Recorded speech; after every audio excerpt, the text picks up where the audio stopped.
Picture this, a girl from the rough edges of Brooklyn, New York, where hope feels like a distant star. Meet Rachel Hayes, a young woman carrying the weight of a hard life.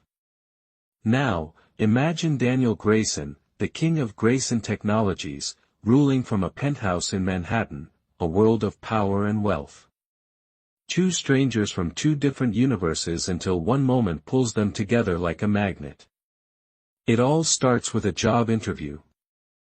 Rachel steps into a glass tower, her heart racing as she chases a flicker of a better tomorrow. She isn't looking for love, just a lifeline, but when Daniel sees her, something clicks. One glance, and he's hooked. What happens next isn't just a job offer, it's a twist no one saw coming. A spark ignites fast and wild, turning her life upside down in a heartbeat. This isn't your typical love story, it's raw, messy, and full of questions. Can a flame that burns so bright last through the shadows? Rachel has secrets, Daniel has a past, and the world won't let them forget it. From Brooklyn's crowded streets to Manhattan's dazzling heights, this tale will grab you and not let go. Is love all-conquering, or will it crash and burn? Grab a seat, you won't want to miss what happens next. This is a look that changed everything, a chance that defied the odds. Stick around, because Rachel and Daniel's story is just beginning, and trust me, you'll want to know what happens next. At 25, life hasn't been kind to Rachel Hayes. She's stuck in a cramped, run-down apartment in Brooklyn, New York, where the walls are thin and the heat barely works. She spends her days waiting tables at a small coffee shop, pouring burnt coffee for grumpy regulars, burning just enough to scrape by.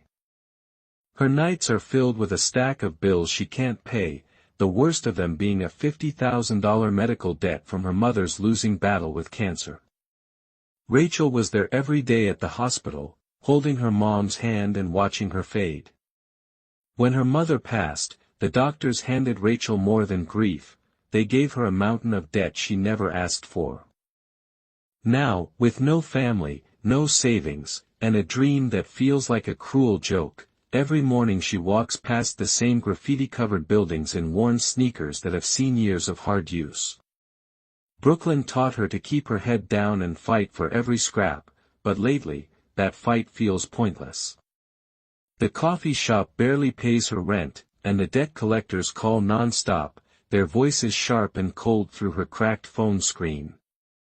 She's applied to dozens of jobs, office gigs, retail, anything, but her resume, marked by a lack of a college degree and a string of odd jobs, gets her nowhere. Then, one day, while flipping through a free newspaper left on a table, she sees an ad for a personal assistant position at Grayson Technologies, a big tech company in Manhattan. The pay isn't listed, but the name alone screams opportunity.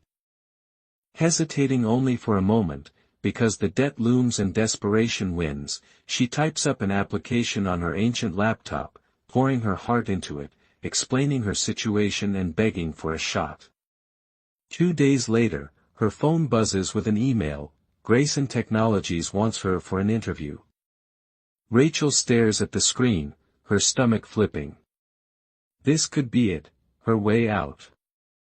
On the morning of the interview, Rachel digs through her closet for something decent, a faded black blazer and a skirt with a small tear she hopes no one notices. She brushes her dark hair back, ties it, and looks in the mirror. She doesn't feel ready, but she has to be. The subway ride to Manhattan is a blur, her hands are sweaty as she clutches a crumpled resume. She steps out into the chaos of the city, where skyscrapers loom like giants. Grayson Technologies' headquarters is a sleek tower of glass and steel, the kind of place she's only seen in movies. Walking through the polished lobby, her sneakers squeak on the marble floor as she feels every eye on her cheap clothes. The receptionist, a woman with perfect hair, directs her to take the elevator to the 40th floor. Rachel nods, her throat dry, and steps inside. The elevator opens onto a quiet hallway with all-white walls and modern art. A man in a suit leads her to a conference room with a breathtaking view of the Manhattan skyline. She sits fidgeting, waiting, when the door opens and in walks Daniel Grayson. Tall, around 32, with sharp features and dark eyes that seem to see right through her, his suit probably costs more than her rent for a year. Expecting an HR person, Rachel is shocked when the CEO himself sits across from her. He scans her resume in silence, a moment that feels like forever, before saying, "Rachel Hayes," in a low, steady voice. "Tell me about yourself." She stumbles through her story, the coffee shop, her mom, the crushing debt. Trying to sound strong despite feeling small, she barely gets through her narrative before he leans back and says, "I saw you once." Confused, she blinks. "At the hospital, with your mother, you were there every day." Her heart skips a beat. Though she doesn't clearly remember him, those months at the hospital were a haze of pain and exhaustion. Setting her resume aside, he looks straight into her eyes. "You've got grit. I like that." Nervously, Rachel nods, expecting questions about skills or experience. Instead, Daniel studies her before saying something that stops her cold. "Rachel, I don't just want you as my assistant." He pauses, his voice softening, then continues, "Marry me. I've been waiting for you." Her mouth drops open. She must have misheard him. "What?" she stammers, her mind racing. He doesn't flinch, he just keeps those dark eyes locked on hers. "Marry me," he repeats, calm and certain, as if it were the most normal thing in the world. Rachel's head spins. This isn't how interviews go. She came for a job, not a husband. She searches his face for a joke, a catch, but finds none, just a man who looks at her as if she were the only person in the room, maybe the only one in his world. "I don't understand," she manages, her voice shaky. Standing and stepping closer, towering over her but not threatening, he says, "Say yes, and I'll explain everything."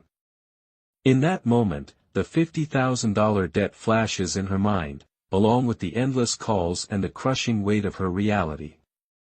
This man, this stranger, is offering her something impossible.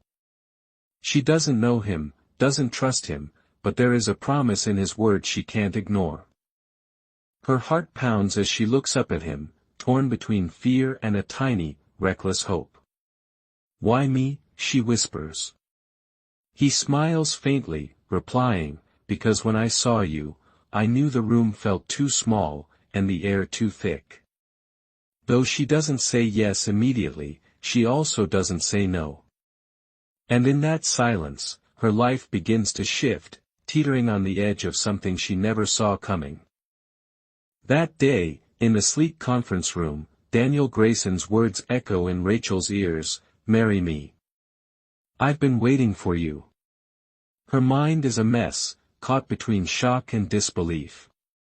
She had come to Grayson Technologies seeking a lifeline out of her crushing $50,000 medical debt, not a marriage proposal from a man she barely knew.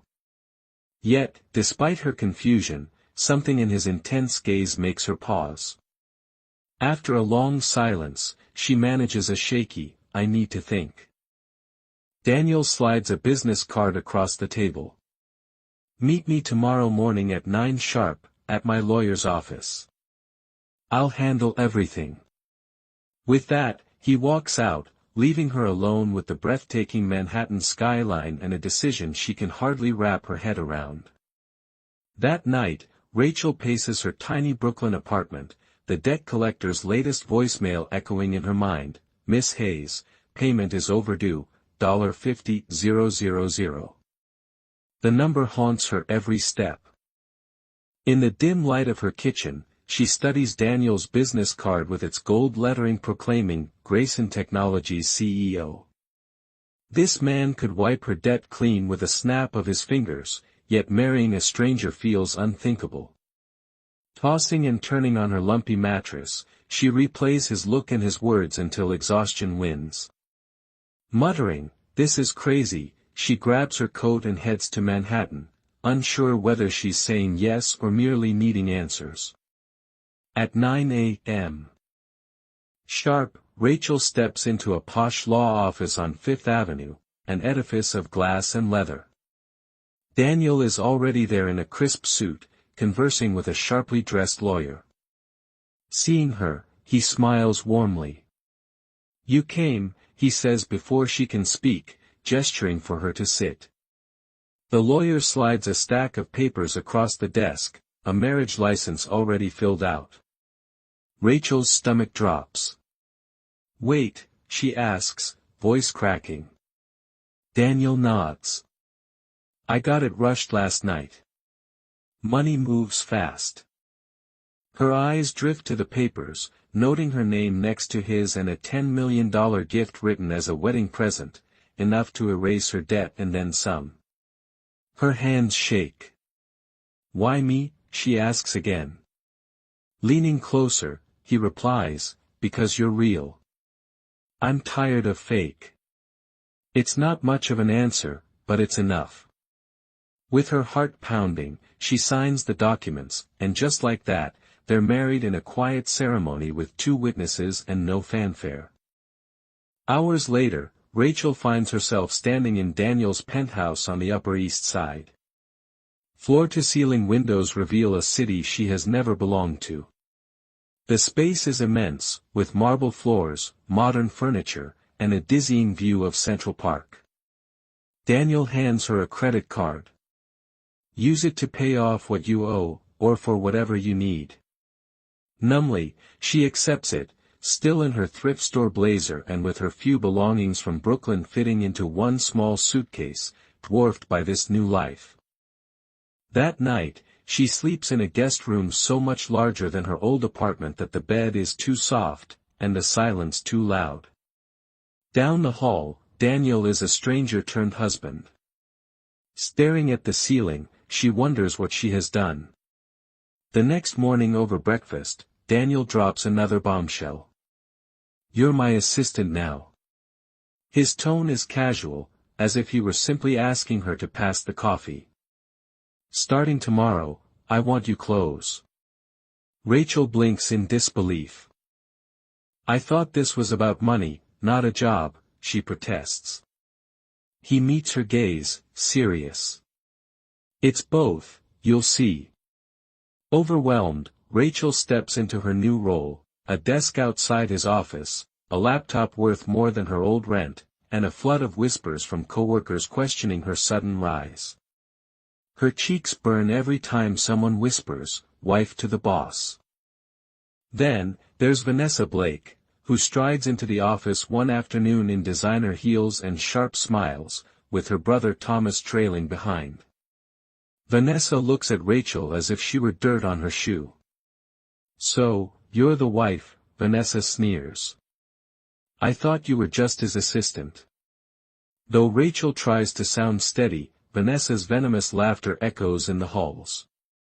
Even Thomas, attempting to pull her away, fails to soften Vanessa's cruel remarks. At home, in the opulent but sterile penthouse, life remains a constant reminder of what Rachel has lost, and what she has gained. The fridge is stocked with food she doesn't recognize, and the closets are filled with clothes she never bought. Daniel is often gone, off to meetings or dinners, leaving her alone in a palace that feels more like a gilded prison. She pays off the $50,000 debt with one swipe of his card, silencing the debt collectors at last. But the relief is fleeting. Here, she is a guest, not a wife. One evening, in the break room, Rachel overhears co-workers whispering that her $10 million wedding gift proves she's a gold digger. Frozen, her coffee cup trembling in her hand, she wants to scream. Then, Vanessa corners her, whispering venomously, "You think you've won? Daniel's mine, always has been. You're just a charity case he'll toss aside when he's bored." Rachel's throat tightens, but she stands her ground. He chose me, not you, she fires back. Vanessa's eyes narrow. We'll see, she hisses before storming off. That night, Daniel comes home late to find Rachel staring out the window. What's wrong? He asks softly. Hesitating, she spills her worries about Vanessa and the relentless whispers. Daniel listens quietly, then says, ignore them. You're here because I want you here. For the first time, his tone is that of a husband rather than a boss, and it throws Rachel off balance. Alone in the silence of the penthouse, she lies awake replaying his words, free of debt, living in luxury, working a job at which she excels, but none of it feels real. She's married to a man she barely knows, a man who saw something in her when she couldn't see it herself. As days turn into weeks, Rachel struggles to adjust to her strange new life. By day, she is Daniel Grayson's efficient assistant, scheduling meetings and drafting emails. By night, she is his wife, a title that comes with its own burdens. Whispers follow her everywhere at Grayson Technologies, and Vanessa Blake's venom still burns. Yet, amid the relentless noise, small moments of tenderness begin to chip away at the wall between them. Daniel starts leaving simple daisies on her desk, and one Friday night, when they find themselves alone in the office with rain tapping the windows, he asks her to join him for a drink. Over glasses of whiskey, as the city lights blur outside, they share quiet laughter and a few stolen moments. In one breathless instant, Daniel draws her into a tight, desperate hug and murmurs, I saw you at that hospital. I couldn't forget you. For a moment, the chaos of their lives seems to fall away. But just as hope begins to blossom, the past catches up with Rachel. At her best friend Jessica Lane's cramped Brooklyn apartment, while sharing a pizza, Jessica asks if Rachel is truly okay with the marriage, the job, and everything that has happened so quickly. Rachel sighs, picking at a slice. I don't know. He's good to me, but it's all so fast. Jessica reminds her that she's survived worse, but a dark memory surfaces, the unwelcome attention of Professor Harris, a figure from Rachel's past who once cornered her in his office. The memory stings like a scar, and Rachel shudders at the thought. One day, Daniel overhears Rachel mentioning the professor. His expression hardens. Later, in his office, he confronts her about it. What's his name? He demands. When Rachel mumbles, Professor Harris, Daniel interjects, it's done. He slides a news clipping across the desk, showing Harris arrested on harassment charges brought by multiple women. He won't hurt anyone again, Daniel adds quietly, his voice firm. Rachel's eyes well with tears as she whispers, because no one touches you and gets away with it. It is the first time she sees real fire in him, not just for business, but for her. Yet, the challenges aren't over.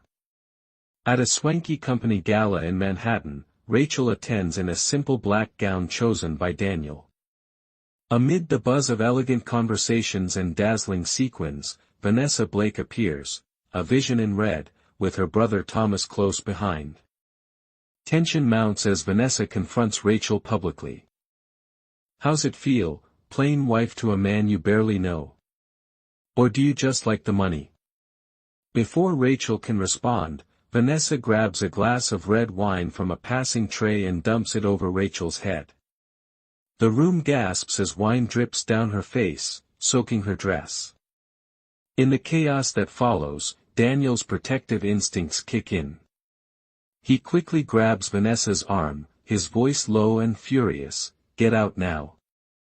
Amid the shocked murmurs of onlookers, security escorts Vanessa out. Daniel drapes his jacket over Rachel's trembling shoulders. I've got you, he assures her as they retreat to a quiet side room. There, as he tenderly wipes the wine from her face with a towel, Rachel sobs, why does she hate me so much? Why am I even here? Daniel sits beside her and, after a pause, reveals, I saw you months before that interview, at the hospital. You were there every day, fighting for your mom. I couldn't stop thinking about you. The confession shifts something inside Rachel. Though still reeling from the gala and Vanessa's cruelty, she begins to see Daniel not as the cold CEO he once seemed, but as a man who chose her at her lowest point. Yet, the lingering whispers and the scars of her past make her question whether this is truly love or simply a debt repaid. Caught between gratitude and doubt, she wonders if their whirlwind union will lift her up or break her apart. Months pass. Rachel now finds herself balancing life as Daniel Grayson's assistant by day and his wife by night. Though she has paid off her $50,000 debt and started to prove her worth at Grayson Technologies, whispers still trail her every step. Vanessa's old venom and the echoes of gossip persist, but amidst the constant scrutiny, small acts of kindness begin to transform her world. Daniel's protective, lingering glances and the simple daisies left on her desk slowly become anchors in her otherwise tumultuous life. One evening, Daniel takes her back to the coffee shop where she once worked, a small, familiar booth in a corner of the bustling space. Over a slice of pie and quiet laughter, they reconnect with a past that is simple and grounded, a piece of the life Rachel once knew. As they sit side by side, a gentle question hangs in the air: was it fate that brought them together at that hospital, in that interview, and during a rushed wedding? Or was it just a wild spark that caught fire, with both of them making choices that would define their future? Years from now, will they be stronger together, having weathered storms and built a love that lasts? Or will the weight of their beginnings pull them apart? The beauty of their story lies in the not knowing, a real, flawed battle for something bigger than a fairy tale. I've taken you from Brooklyn's shadows to Manhattan's heights, through debt and doubt, wine nights and quiet promises. Rachel Hayes is not the same girl who once fought for survival, and Daniel Grayson is not the same cold CEO he seemed to be. Together, they now face a future built on choices that will define their destiny. What do you think happens next? Did Rachel make the right call by coming back? Is Daniel truly worth the risk? Their tale is still being written, and the road ahead remains unwritten. Share your thoughts, because in the end, their story is as much yours as it is theirs. Keep believing in the sparks that light up the dark. What an incredible journey, from hardship and hopelessness to a whirlwind romance and a life redefined. The question remains, can they build a future together, or will the ghosts of the past and the challenges of their present tear them apart? Only time will tell.